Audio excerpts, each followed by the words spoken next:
NBC News World Headquarters in New York, this is NBC Nightly News. We're back now with our What Works segment. Tonight it's all about helping some folks who have given a lot to all of us, the men and women of the U.S. Armed Forces, who some of them have traveled the world to serve their country. For those who come home wounded from this nation's conflicts, it's often not easy to get around, and our own Natalie Morales has the story of one man who decided to do something about that. Captain Nathan Walden lost his leg to an IED in Baghdad 2 years ago. He's been recovering at Walter Reed ever since. His spirits are high because he's headed home to South Carolina for a short visit. Are your parents meeting you? Is that it? Husband and wife pilots Stephanie and Erwin Greenberg are volunteering their skills and their plane to get him there.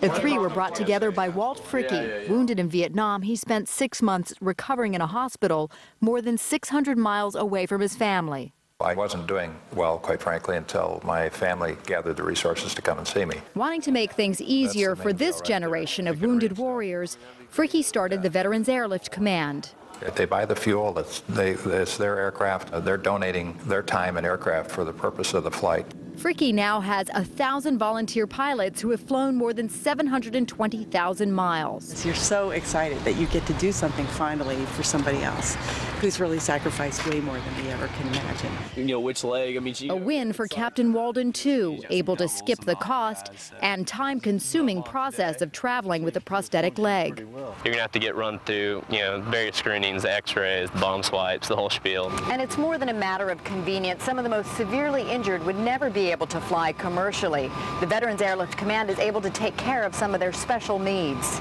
Like the flight bringing Staff Sergeant Jose Pequeño and his family to a ceremony honoring him in Washington, D.C.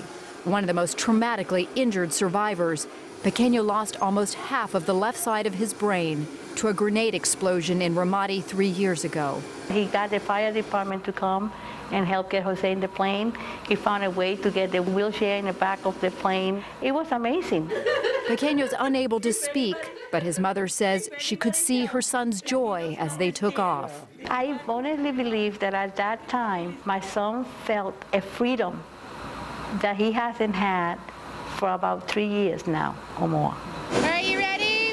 A moment in time she says she will never forget. And neither will this father forget this happy homecoming, thanks to the Veterans Airlift Command. Natalie Morales, NBC News, Washington, D.C. We can